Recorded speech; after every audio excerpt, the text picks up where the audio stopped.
అందరికీ శుభ సాయంత్రం అండి. Welcome to Abhayam academy. నేను మీ రాంబాబు సార్. అన్మ్యూట్ చేసుకోండి. అన్మ్యూట్ చేసుకోండి అమ్మా, మాట్లాడొద్దు ఎవరు. సారీ, మ్యూట్ చేసుకోండి. అన్మ్యూట్ అంటున్నాను. మ్యూట్ చేసుకోండి, ఎవరు మాట్లాడొద్దు. రామకథ వాల్మీకి ఎవరు చెప్పారు? మొదటి ప్రశ్న. రామకథ వాల్మీకి ఎవరు చెప్పారు? నారదుడు. ఓకే. నారదుడు. ఓకే.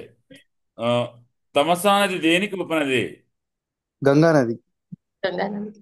Is it true? మనం ఏం చదువుకున్నాం? జా- జాహ్నవి. జాహ్నవి జా- నదికి ఉపనది అని చదువుకున్నాము. ఏబిసిలో గురువుగారి క్వశ్చన్కి ఆన్సర్లు, క్వశ్చన్ టు ఆన్సర్ చెప్పాల్సిందే. మీరు అలాగే ప్రిపేర్ అవ్వండి. నేను జనరల్ స్టడీస్ కూడా అలాగే ప్రిపేర్ అయ్యాను. వాల్మీకి శిష్యుడు ఎవరు?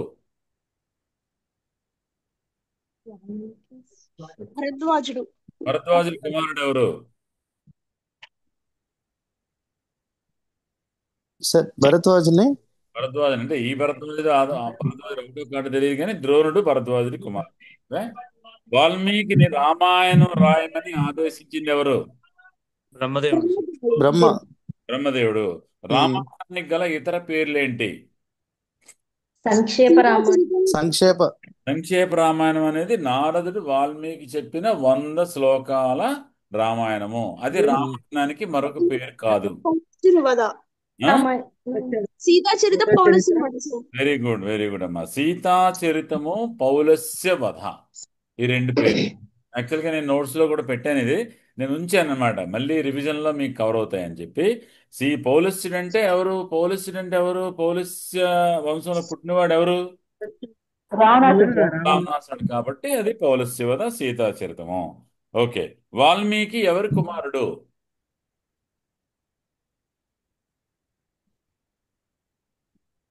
చెప్పుకున్నావా? లేదు లేదు సార్, ఐ మీన్ నాకు గుర్తులేదు సార్. అది ఎక్కడో డిస్కస్. ఓకే. భృగు వంశానికి చెప్పారు సార్, ప్రచేతనుడు కుమారుడు అని చెందిన చెప్పారు. కుమారుడు చెప్పినట్టున్నాను నేను. ఓకే. భృగు వంశానికి చెందిన ప్రచేతనుడి కుమారుడు వాల్మీకి. ఓకే. వాల్మీకి అసలు పేరు ఏమిటి రత్నాకరుడు. అని తెలుగులో ఉంది. సంస్కృత సాహిత్యం ప్రకారం ఇంకో పేరు చెప్పారు. రుక్షుడు సార్. ఋక్షుడు. రుక్షుడు. ఋక్షుడు. అయోధ్యను నిర్మించింది ఎవరు? మను చక్రవర్తి. మను చక్రవర్తి. దశరథునికి ఇష్టమైన మంత్రి ఎవరు? సుమంతుడు. సుమంతుడు. ఓకే. ఆ, దశరథుడు అశ్వమేధ యాగాన్ని ఎవరి ఆధ్వర్యంలో చేశాడు? దశరథుడు అశ్వమేధ యాగాన్ని ఎవరి ఆధ్వర్యంలో చేశాడు? ఋష్యశృంగుడు. నేనంటే మళ్ళీ చూడండి, క్వశ్చన్ వినండి. దశరథుడు అశ్వమేధ యాగాన్ని ఎవరి ఆధ్వర్యంలో చేశాడు? దానికి వశిష్ఠ మహర్షి. ప్రధాన ఋత్విక్ ఎవరు? వశిష్ఠ మహర్షి. ఋష్యశృంగుడు సార్. ఋష్యశృంగుడు. వశిష్ఠ మహర్షిని కూడా రిక్వెస్ట్ చేస్తే ఋష్యశృంగుని పిలవండి అని అంటారు కదా. ఋష్యశృంగుడు ఋష్యశృంగుడి ఆధ్వర్యంలోనే అశ్వమేధ యాగం జరిగింది. ఏర్పాటు వశిష్ఠ మహర్షి చేసి ఉండొచ్చు, కానీ ప్రధానమైనది ఋత్విక్కుడు, ఋష్యశృంగుడు. ఋష్యశృంగుడు ఎవరి కుమార్తెను వివాహం చేసుకున్నాడు? అంగదేశపు రాజు రోమపాదుడు. ఆమె పేరు శాంత. శాంత. శాంతను. శాంత. శాంత. శాంత. ఊరసి పుత్రిక శాంత. శాంతను. అది ఆమె ఓరసి పుత్రికమ్మా. ఊరసి. దశరథుని పుత్రిక అని ఒక దగ్గర మనం, అది యాక్చువల్గా నాకు ఇంకా క్లారిటీ రాలేదు, నేను కూడా అప్డేట్ చేస్తాను. అది ఊర్వశి ఎలా చెప్పామమ్మా? అది లింక్ ఏంటి? అంటే సార్ నిన్న అన్నారు, I mean day before yesterday, ఆమె రోమపాదుడు అనావృష్టి కరువు ఏర్పడింది ఆ టైంలో. రోమపాదుని కూతురు ఊరోసి జాతికి చెంది, ఐ మీన్ ఊరోసి పుత్రిక అన్నట్టు చెప్పారు సార్. కాదు సార్, దశరథుని కుమార్తె అని చెప్పే దశరథునికి రోమపాదుడి దగ్గర కుమార్తె ఉంటుంది. రామపాదుడు ఇద్దరు ఫ్రెండ్స్ అని చెప్పాం, కానీ ఓరసి అని నేను చదవలేదమ్మా. నువ్వు ఓకే, ఎక్కడ కన్ఫ్యూజ్ అయితే వదిలేద్దాం, నో ప్రాబ్లం. అది తీసేద్దాం రండి సార్. ఓకే, రాముడు రైట్. ఎప్పుడు జన్మించాడు? మొత్తం ఆన్సర్ వీలైతే చెప్పండి, ఎంత గుర్తు. Repeat sir. రాముడు ఎప్పుడు జన్మించాడు? రాముడు ఏ మాసంలో జన్మించాడు? చైత్ర మాసంలో. చైత్ర మాసంలో నవమి. నక్షత్రంతో కూడిన నవమి తిథి, కర్కాటక లగ్నంలో. కర్కాటక లగ్నంలో జన్మించాడు. విశ్వామిత్రుడు రాముడికి మొట్టమొదట ఉపదేశించిన మంత్రాలు ఏమిటి? బల అతి బల. బల అతి బల సార్. అద్భుతమైన అస్త్రాలకు సృష్టికర్తలు ఎవరు? విశ్వామిత్రుడు. Ashwini I mean Suprabha sir. Jaya Suprabha Jaya Suprabha. Suprabha. అద్భుతమైన అస్త్రాలకు సృష్టికర్తలు ఎవరు? జయ సుప్రభ. సో అంగ ప్రాంతానికి అంగదేశానికి ఆ పేరు ఎలా వచ్చింది? మన్మధుని భస్మం చేసిన ప్రదేశం, మన్మధుని అంగాలన్నీ పడిన ప్రదేశం సార్. అంటే శివుని కోపం వలన మన్మధుడు అనంగుడయ్యాడు, అంగాలు శివుని కోపంలో మన్మధుడు అంగాలు కాబట్టి అందువలన ఆ దేశానికి అంగదేశం అని పేరు వచ్చిందని మనం చెప్పుకున్నాం. ఓకే, సరయూ నదికి ఆ పేరు ఎలా వచ్చింది? సరోవరం నుంచి పుట్టింది కనుక సరియు అని వచ్చింది సార్. ఏ సరోవరం నుంచి పుట్టింది? మానస సరోవరం సార్. మానస మానస సరోవరం నుంచి పుట్టింది. ఇంద్రుడికి బ్రహ్మహత్యా పాతకం ఎందుకు చుట్టుకుంది? ఇంద్రుడికి మళ్ళీ ప్రశ్న, బ్రహ్మహత్యా పాతకం ఎందుకు చుట్టుకుంది? వృత్రాసుని చంపడం వల్ల సార్. ఆ వృత్రాసుడిని సంహరించడం వలన. ఇంద్రుడి అశుచిత్వాన్ని మలాన్ని గ్రహించిన దేశాల పేర్లేంటి? మలద కరూస. మలద కరూస. కరూరము. ఆ రెండు దేశాలు ఆయన అశుచిత్వాన్ని మలాన్ని గ్రహించాయి. తాటకి కుమారుడెవరు? సుబాహు. మారీచుడు. మారీచుడు. మారీచుడు. మారీచుడు సుభ. భర్త పేరు? శృంగుడు సార్. సునందుడు. సుందుడు సార్. సుందుడు.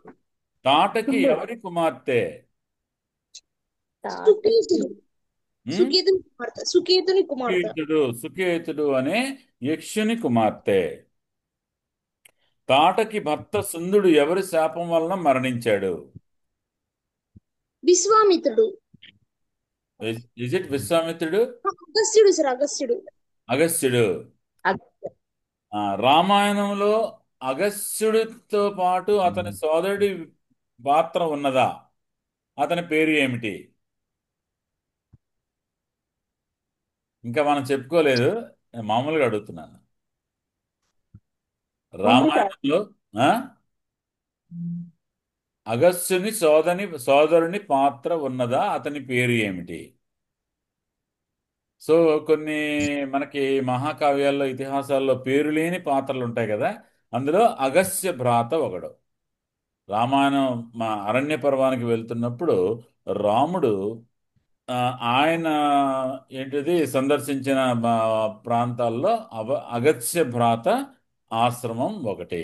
పేరు లేదనమాట అతనికి, అగస్త్య భ్రాత అనమాట. దక్షిణ భారతదేశాన్ని ఆర్యనైజేషన్ చేసిన వ్యక్తి ఎవరు? అగస్త్యుడు. ఆర్యనైజేషన్ ఆఫ్ అగస్త్యుడు సోషియా. సార్. ఇతని పేరే మనకి తమిళ సాహిత్యంలో అగత్యార్ అని ప్రస్తావించబడింది.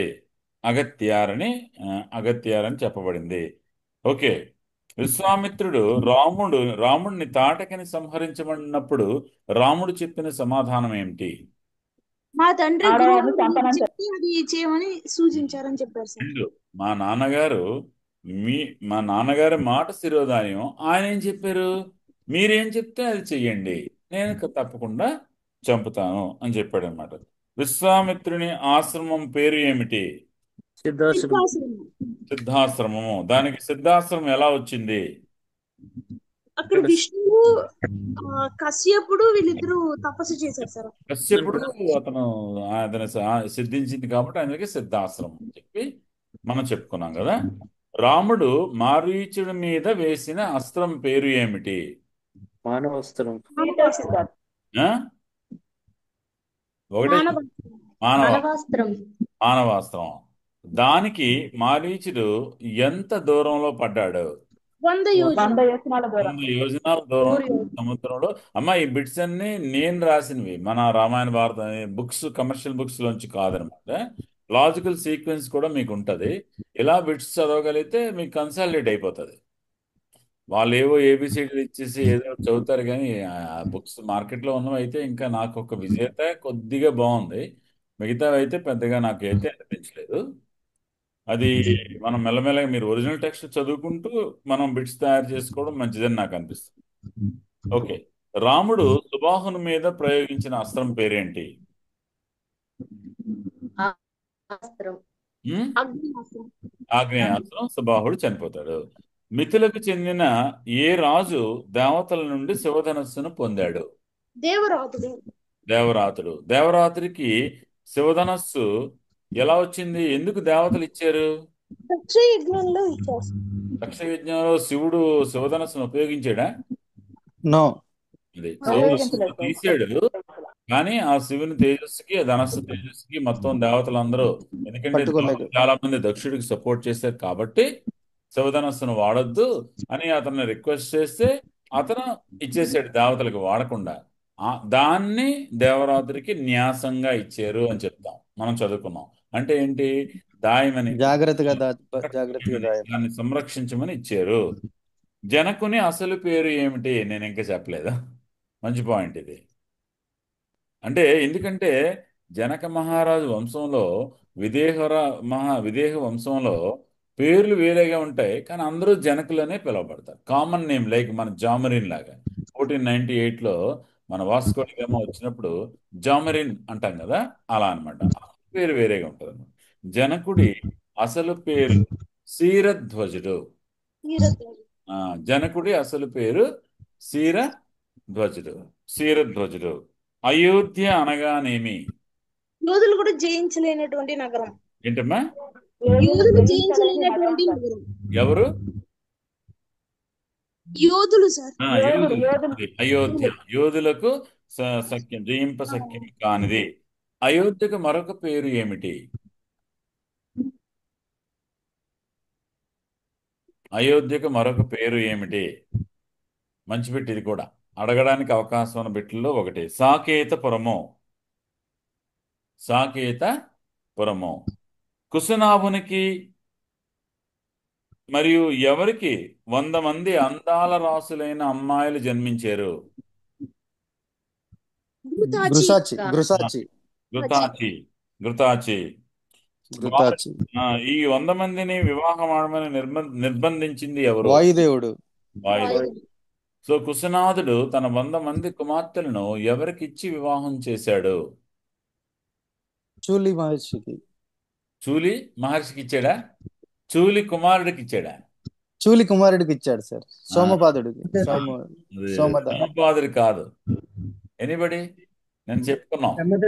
బ్రహ్మదత్తుడు. Very good. బ్రహ్మదత్తుడికి ఇచ్చాడు. Correct. బ్రహ్మదత్తుడికి ఇచ్చి వివాహం చేశాడు. సో కుశనాభుడు తన 100 మంది అమ్మాయి అదే కూతుర్ని బ్రహ్మదత్తుడికి వివాహం చేసిన తర్వాత పుత్రకామేష్టి యాగం చేశాడు కదా, అప్పుడు జన్మించింది ఎవరు? గాది. గాది యొక్క పిల్లలు? విశ్వామిత్రుడు, సత్యవతి. సత్యవతి భర్త? కౌశకి. ఆ? సత్యవతి భర్త రుచికుడు సార్. రుచికుడు. సత్యవతి రుచికుల కుమారుడు? జమదగ్ని కుమారుడు పరశురాముడు. ఓకే. సత్యవతి ఏ నదిగా ప్రవహిస్తోంది హిమాలయాలలో? కౌశికి నది. కుశిక వంశం కాబట్టి కుశికుడి నుంచి వచ్చారు కాబట్టి వీళ్ళందరూ కౌశికి కౌశికి నదిగా ఆమె ప్రవహిస్తుంది. హిమవంతుని భార్య పేరు ఏమిటి? హిమవంతుని మనోరమ. Very good. హిమవంతుని భార్య పేరు మనోరమ. ఆమె ఎవరి కుమార్తె?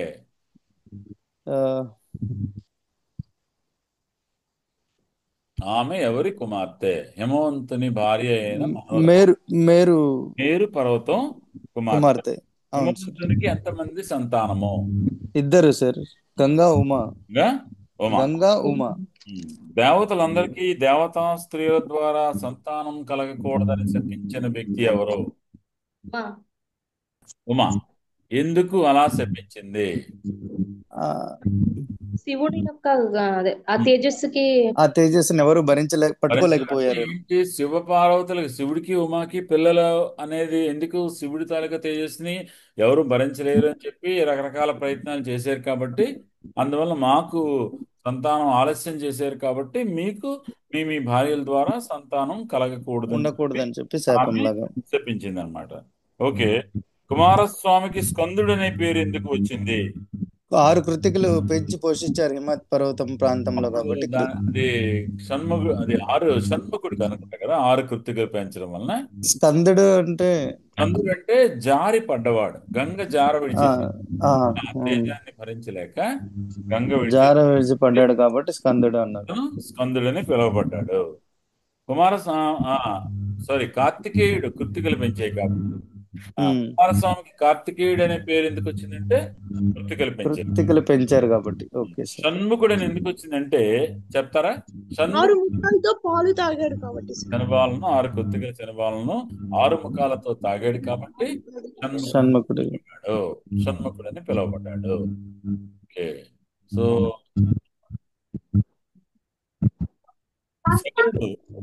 సగరుడు కాదు. సగరుని భార్యల పేర్లు ఏమిటి? సుమతి, కేసిని, సుమతి. కేసిని, సుమతి. సుమతి రామాయణం ప్రకారం ఎవరి సోదరి?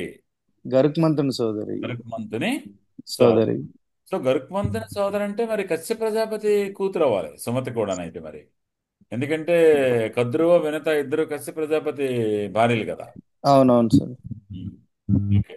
సగరుడు సంతానం కోసం హిమాలయాలపై చేసిన తపస్సు పేరు ఏమిటి? భృగు ప్రసరణం. భృగు ప్రస్రవణము. భృగు ప్రస్రవణము, శ్రవణము. ఓకే. కేసిని ఏకైక కుమారుడు ఎవరు? అసమంజసుడు. అసమంజసుడి పరిస్థితి ఏమి జరిగింది? సార్ అసమంజసుడికి అతను రాజ్యాన్ని పరిపాలించాడా? ఏమి బహిష్కృతుడు అవుతాడు సార్ అసమంజసుడు. Attitude, because of his character అతను బహిష్కృతుడు వెళ్ళగొట్టబడతాడు. అవును, నుంచి వెళ్ళగొట్టబడతాడు. సుమతి పుత్రులు ఎంతమంది? 60,000. 60,000 మంది. అసమంజసుడి కుమారుడు ఎవరు? మారీచుడు. సారీ, అంశుమంతుడు. అంశుమంతుడు. అంశుమంతుడి కుమారుడు దిలీపుడు. దిలీపుడి కుమారుడు భగీరథుడు. సగరుడి అశ్వమేధ యాగాశ్వాన్ని అపహరించింది ఎవరు? ఇంద్రుడు. సగరుడు అశ్వమేధ అంటే 60,000 మంది పిల్లలు వెనక్కి రాకపోతే వారిని తీసుకురావడానికి లేదా యాగాశ్వాన్ని తీసుకురావడానికి ఎవరిని పంపించాడు? హంసమంతుడికి సగర పుత్రులకి గంగా తర్పణాలే విడవాలి అని చెప్పింది ఎవరు? గరుత్మంతుడు. హంసమంతుడికి గరుత్మంతుడికి రిలేషన్ ఏంటి? మేనమామ. ఇతను తాతగారు అవుతారు. వాళ్ళ తండ్రుల మేనమామ కదా. తండ్రుల మేనమామ. సుమతి తన తమ్ముడు కదా. ఇతనికి మేనమామ కాదు, తండ్రులకి మేనమామ. అది. భగీరథుడు గంగను దివి నుండి భూమికి తీసుకురావడానికి ఏ ప్రాంతంలో తపస్సు చేశాడు? గోకర్ణ క్షేత్రం. మంచి పాయింట్. లాంటివి కొద్దిగా నెక్స్ట్ లెవెల్ అనమాట. ఇవి మీరు జాగ్రత్తగా కన్సాలిడేట్ చేసుకుంటే ఈజీగా మంచి మార్కులు తెచ్చుకోవచ్చు. గోకర్ణ క్షేత్రం. భగీరథుడు బ్రహ్మను ఏ వరాలు అడిగాడు తపస్సు అనంతరం? గంగని కింద హలో, వాళ్ళ పితృదేవతలకి అది శాంతి పూజలు ఏదో వాళ్ళకంతా స్వర్గం ప్రాప్తి కావాలని వాళ్ళకి వంశోద్ధారకుడు ఉండాలని చెప్పి వంశోద్ధారకుడు అంటే ఏంటి? మొత్తం వంశానికే ఎప్పుడు ప్రతి వంశంలోనూ ఒక మగబిడ్డ ఉండాలని చెప్పి కోరుకుంటాడు, కావాలని చెప్పి అతను కోరుకున్నాడు అన్నమాట. గంగమ్మ ఇలకు రావాలంటే ఎవరిని ప్రసన్నం చేసుకోవాలని బ్రహ్మ భగీరథుడికి చెప్పాడు. శివుడు. ఒక్క గుటకలో మొత్తం గంగను తాగేసిన మహర్షి ఎవరు? అందుకే జాహ్నం అయింది. గంగ స్వర్గంలో ఏ పేరుతో ప్రవహిస్తుంది? నేను చెప్పలేదు, కావాలని ఓకే చెప్పాను, లేదు నాకు గుర్తులేదు. స్వర్గంలో మందాకిని, భూలోకంలో గంగ పేరు భాగీరథి. అలాగే పాతాళంలో గంగని ఏ పేరుతో పిలుస్తారు? ఇది ఎగ్జాంపుల్. భోగవతి. ఈ మూడు ఇంపార్టెంట్. స్వర్గంలో మందాకిని, భూలోకంలో భాగీరథి, పాతాళ లోకంలో భోగవతి. ఇంద్రుని సంహరించే సంతానాన్ని కనాలని 1000 ఏళ్ళు తపస్సు చేసిన స్త్రీ ఎవరు? దితి సార్, ఆ? దితియ. వెరీ దిశా గుడ్. సార్, దితి. దిశనా? దితి. ఎందుకంటే క్షీరసాగర మదనం ఇంకా చెప్పుకుంటాం ఇక్కడ రామాయణంలో మనం. క్షీరసాగర మదనం జరిగిన తర్వాత, అమృతం పుట్టిన తర్వాత, దేవదానవులు ఇద్దరు అమృతం కోసం అంతా ఫైట్ చేసుకున్నాక విష్ణుమూర్తి మోహిని అవతారంలో వాళ్ళకి ఇవ్వకపోవడం, చివరికి చాలా మంది రాక్షసులు అక్కడ చనిపోతారు. దితి సంతానం కదా రాక్షసులు, దైత్యులు. అదితి సంతానం దేవతలు. అందువలన రాక్షసులు చనిపోతే ఆ దితి ఈ చనిపోవడానికి ప్రధాన కారణం ఇంద్రుడే అని చెప్పి ఆ ఇంద్రుడుని చంపే కుమారుడు కావాలని 1000 ఏళ్ళు తపస్సు చేస్తుంది. ఆ భర్త అప్పుడు వరం ఇస్తాడు, కశ్యప ప్రజాపతి. ఇస్తే నువ్వు శుచిగా ఉండాలి సుమా అంటే ఆ అన్ని సంవత్సరాలు, ఆల్మోస్ట్ 90 సంవత్సరాలు అంత జాగ్రత్తగా, 90 సంవత్సరాలు కాదు, అదే నెలలు అనుకుంటా ఆ పీరియడ్ మనం చూద్దామనండి. అయితే ఆ తర్వాత ఒకసారి ఆమె అశుద్ధత అటు నుండి రివర్స్ లో పడుకుంటే ఆమె గర్భంలో ఇంద్రుడు ప్రవేశించి ఖండాలుగా 7 ఖండాలుగా నరికేస్తాడనమాట. ఆ తర్వాత ఆమె బాధపడి ఇంద్రుడిని కోరుకుంటే అప్పుడు వాళ్ళు మరుత్తులను పిలువబడతారు అని చెప్పి, మరుత్తులుగా పూజింపబడతారని చెప్పి అది కథ అనమాట. దానికోసం ఈమె 1000 ఏళ్ళు. కశ్యప ప్రజాపతి భార్యలు దితి, అదితి. అదితి. దితి తపస్సు చేసి మరుత్తులకు జన్మనిచ్చిన ప్రదేశం ఏది? ఇది ఇంకా నేను చెప్పలేదు. విశాల దేశం. విశాల నగరం. అంతవరకు వచ్చినట్టున్నాం కదమ్మా క్లాస్ లో. విశాల నగరం గురించి చెప్పామా? మెన్షన్ చేశాను. ఓకేనమ్మా. గౌతముడు దేవేంద్రునికి ఏమని శాపం ఇచ్చాడు? గౌతముడు దేవేంద్రుడికి ఏమని శాపం, ఇంకా చెప్పలేదు, అయినా సరే మామూలుగా అహల్య కథ. అహల్య వాల్మీకి రామాయణంలో అహల్యని రాయిగా ఉండమని శపించాడా లేదా ఏమని శపించాడు గౌతముడు?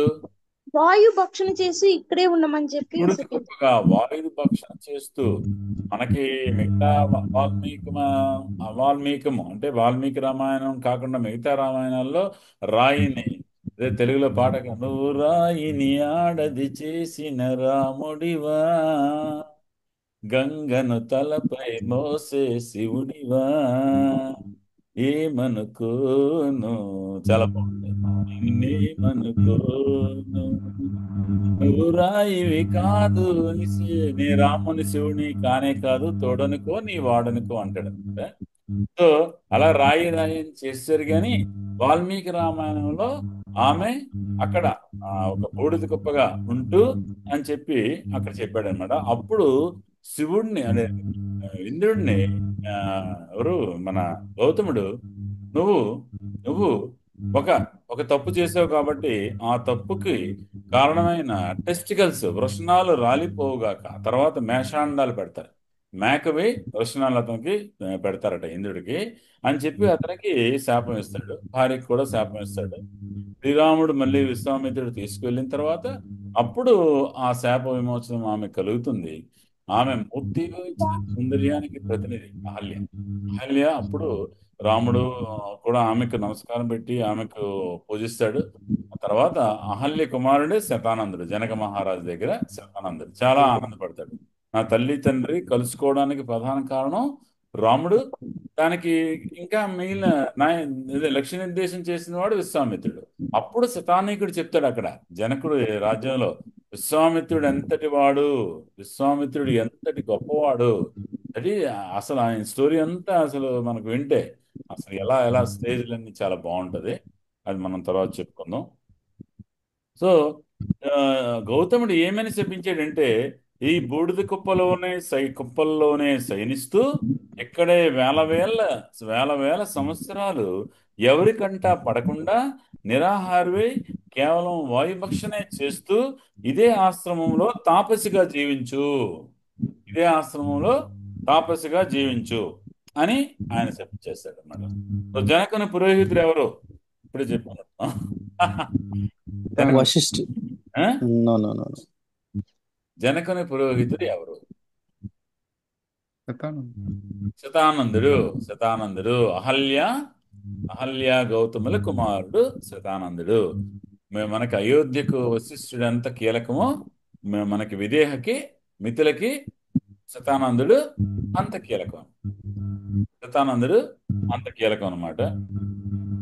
శతానందుడు ఎవరి కుమారుడు అయిపోయింది కదా. విశ్వామిత్రుని చరిత్రను రామలక్ష్మణులకు వివరించింది ఎవరు? ఇప్పుడే చెప్పుకున్నాం. ఎవరు? వాల్మీకి. శతానీకుడు సార్. శతానందుడు. వాల్మీకి చెప్పాడా? విశ్వామిత్ర చరిత్రను రామలక్ష్మణులకు వివరించింది శతానందుడు వివరించాడు. వశిష్ఠుడు విశ్వామిత్రుల కలహానికి కారణమైన కామధేనువు. ధేనువు పేరు ఏమిటి? శబల. శబల. శబల. అది. ఎలా ఉన్నాయి మన ఈ బిట్స్ అవిని? నేను తయారు చేశాను సరదాగా. బాగున్నాయి సార్. ఐ మీన్ కొంచెం డిఫికల్ట్ గానే జరిగింది. అదే లాజికల్ సీక్వెన్స్ అనేది మనం చూసుకుంటే అప్పుడు ఏమవుతుందంటే ఈజీ అవుతుంది. ఏదైనా మనం ఒకటి చదివినప్పుడు ఈజీ అవుతుంది. సో మనం మండే నుండి ఇంకొన్ని ప్రశ్నలు, ఈ రోజు అయితే కొన్ని ప్రశ్నలు అడుగుతాను, కానీ ఇది భాగవతంలోని ప్రశ్నలు మీరు ప్రయత్నం చేస్తారా? కష్టం అంటే వదిలేద్దామండి. ఇప్పుడు మళ్ళీ పేర్లన్నీ మళ్ళీ కన్ఫ్యూజ్ అవుతాయి. మరొకసారి చూద్దాం. వచ్చకి 2-3 ప్రశ్నలు సరదాగా. వ్యాసుడు ఏంటది భాగవతాన్ని ఎవరికి చెప్పాడు? మొట్టమొదటిసారిగా వ్యాసుడు భాగవతాన్ని ఎవరికి చెప్పించాడు? వ్యాసుడు భాగవతాన్ని ఎవరికి నేర్పించాడు? కొన్ని క్లూ ఏంటంటే తన కుమారుడికి నేర్పించాడు. శుకుడు సార్. పరీక్షితుడు అని చెప్పావు కదా. శుకుడు అని చెప్పావు. శుకుడు రైట్ ఆన్సర్. ఇప్పుడు పరీక్షితుడు ఎవరి కుమారుడు? జనమేజయుడు. అభిమన్యుడు. అభిమన్యుడు కుమారుడు. అభిమన్యుడు ఎవరి కుమారుడు? అర్జునుడు కుమారుడు. అర్జునుడు కుమారుడు. అర్జునుడు ఎవరి కుమారుడు?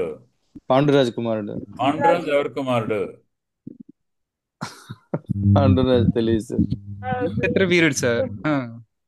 విచిత్ర వీర్యుడి కుమారుడు, లేదంటే వ్యాసుడి కుమారుడు. వ్యాసుడు.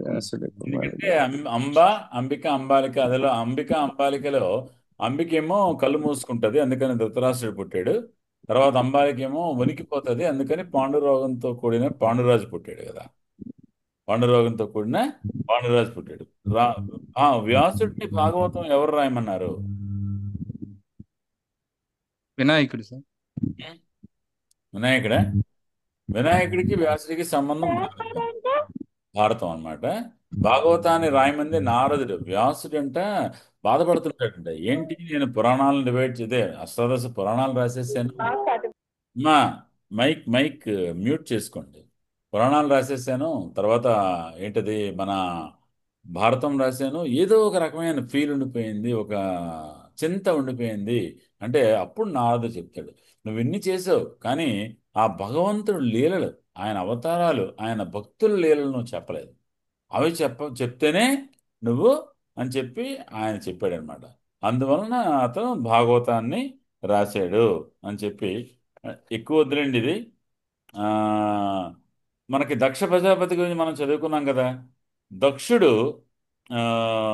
ఏంటది శివుణ్ణి ఏమని శపించాడు? నీకు హవిస్సులు అందవు కాక అని. హవిస్సులు అందవుగాక అని మామగారు అల్లుడి గారిని శపించాడు అనమాట. అలాగే దక్ష యజ్ఞంలో శివుని యొక్క ప్రమద కణాల నుండి మిగిలిన వారందరినీ రక్షించడానికి ఒక మహర్షి అభిచార హోమం చేశాడు. అక్కడి నుంచి బోల్డ్ మంది సైన్యాన్ని సృష్టించాడు. ఆ మహర్షి పేరు భృగు మహర్షి. మనం చెప్పుకుందే అడుగుతున్నాడు అనమాట. శివుని జటాచోటం నేలకి విసరగా పుట్టినవాడు ఎవరు? దక్షిణాన్ని నాశనం చేయడానికి. మీరు యోగాలో చూస్తే వీరభద్రాసనం అని ఒక ఆసనం ఉంటుంది. అది సేమ్ వీరభద్రుడు ఆ దక్ష యజ్ఞంలో హెడ్ పట్టుకుని ఎలా అయితే వెళ్తాడో స్ట్రైట్గా ఇలా కాళ్ళు వంచి, అదే వీరభద్రాసనం. వీరభద్రాసనం అనేసి అంటారు అనమాట. నెక్స్ట్, జయ విజయుడు ద్వాపర యుగంలో ఏ పేర్లతో పుట్టారు? హిరణ్యాధ్యక్షుడు హిరణ్యకశిపుడు. ద్వాపర యుగంలో అమ్మ హిరణ్యాక్షుడు హిరణ్యకశిపుడు ఓకే. ఇక్కడ కృష్ణుడి సమకాలంలో కృష్ణుడి సమకాలం శిశుపాలుడు దంతవక్రుడు. రామాయణంలో రావణ కుంభకర్ణుడు. కుంభకర్ణుడు. ఇంకో జన్మ హిరణ్యకశిపుడు హిరణ్యాక్షుడు. హిరణ్యకశిపుడు హిరణ్యాక్షుడు. కపిల మహర్షి గురించి వచ్చింది కదా, అతని తల్లిదండ్రులు ఎవరు? ఇది కొద్దిగా మనకి భాగవతంలో చెప్పుకుందామండి. కర్దముడు దేవహూతి అనగా సో ఇంద్రుడు ఆ, బ్రహ్మహత్య పాతకం చుట్టుకుంది కదా, అసలు వృత్రాసురుని ఎవరు సృష్టించారు? వస్ట త్వష్ట. Very good. త్వష్ట అనే వ్యక్తి వృత్రాసురుని ఎందుకు అక్కడ ఆ, అతని కుమారుడు ఎవరు? త్వష్ట కుమారుడిని అనుకుంటా. అతను విశ్వరూపుడు అనేవాడిని ఇంద్రుడు చంపేస్తాడు. భాగవతంలో అది చెప్పుకుందాం. తర్వాత ఇంద్రుడు ఆ, బ్రహ్మహత్య పాతకం చుట్టుకుని తర్వాత ఇంద్రపదవి నుండి కోల్పోతాడు. అప్పుడు ఒక వ్యక్తి ఇంద్రుడు అవుతాడు. ఈ పేరు ఎవరికైనా తెలుసా? బలి చక్రవర్తి సార్. బలి చక్రవర్తి. మహేషుడు సార్. ఎవరమ్మా? నహషుడు. నహషుడు. నహషుడు నహషుడు ఇంద్రుడు అవుతాడు. ఓకే. ఇప్పుడు ఇంకొక చిన్న ప్రశ్న అడిగి వశిష్ఠ మహర్షి కొడుకు ఎవరు?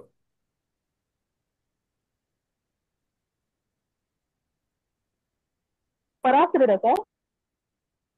నువ్వే చెప్పమ్మా. నువ్వు కన్ఫర్మ్గా చెప్తే అప్పుడు నేను అడుగుతాను. వశిష్ఠ మహర్షి కొడుకు ఎవరు? కల్మషపాదుడు సార్. కల్మషపాదుడు. సార్. ఆ? ఎవరు శక్తినా చెప్పారు? సార్. శక్తి. ఎందుకంటే వశిష్ఠుడికి విశ్వామిత్రుడికి గొడవ ఉన్నప్పుడు వశిష్ఠుడు ఇంకా పిల్లలందరూ చనిపోతారు. శక్తి కూడా చనిపోతాడు. మొత్తం 100 మంది పిల్లల్ని విశ్వామిత్రుడు చంపించేస్తాడు. ఆ తర్వాత ఇంకా వశిష్ఠుడు చాలా చోట్ల సూసైడ్ చేసుకుందాం అని ట్రై చేస్తాడు. అవే మనకి వితస్త, జీలం, విపాస, బియాస, ఇవన్నీ సట్లెజ్, శతుద్రి అని చెప్పి అవన్నీ అన్నమాట. ఆ అన్ని నదులు కూడా అతను పైకి తేల్చేస్తాయి. అప్పుడు అలా బాధపడుతూ ఇంటికి వస్తుంటే అదృశ్యంతి, శక్తి భార్య అదృశ్యంతి, ఆ అదృశ్యంతి కడుపులోంచి అక్కడ వినిపిస్తుంది అతనికి వాయిస్. అప్పుడు ఇతని కోసం నేను బతకాలని చెప్పి అతను బతుకుతాడు. ఇంతకీ శక్తి కుమారుడు ఎవరు? ఆ అదృశ్య పరాశరుడు. పరాశరుడు కుమారుడు ఎవరు? వ్యాసుడు. వ్యాసుడు సార్. వ్యాసుడు కుమారుడు ఎవరు? అంటే ధృతరాష్ట్రుడు, పాండురాజు, విదురుడు, పాండురాజు. కుమారుడు శుకుడు. అండ్ ఈ అతను లేని అనేది సుఖ మహర్షి అనమాట. ఆ సుఖ మహర్షి మనకి పరీక్షిత్తుకి భాగవతం వినిపించాడు అనమాట. అందుకే దానికి పోతన గారు లలిత స్కందము కృష్ణ మూలము సుఖాలాపాపి రామంబు మంజులతా శోభితంబు సుందరోజ్వల వృత్తంబు సుమన సుజ్ఞేయంబు భాగవతాఖ్య కల్పతరు ఉరువిన్ సద్విజ శ్రేయమై అనేసి ఆయన అంటాడు అనమాట. సో భాగవతము అది శుకుడు చెప్పాడు, సుఖాలాపాభిరామం అని చెప్పి. సో ఈ రోజైతే నేనేమనుకుంటున్నానంటే ఇంకా రామాయణంలో మనకి కొద్ది పార్ట్ ఉందమ్మా. అది మండే నుండి మన నోట్స్ మనం ఇక్కడ పెట్టేస్తాం. పెట్టిన తర్వాత మీకు నేను చెప్పుకుంటూ వెళ్దాం. రాయడం వల్ల పెద్దగా ఉపయోగం లేదు. సో ఈరోజు క్లాస్ నేను ఇక్కడ ముగించేస్తున్నాను. ప్రశ్నలు బాగానే చెప్తున్నారు. General studies irrespective of the syllabus, whether it is for group 1 or group 2, ఏదైనా సరే జనరల్ స్టడీస్ కామన్గా మేము ఎలా చదివేవాళ్ళం అంటే ఎకానమీ రోజు చదివేవాడిని నేనైతే.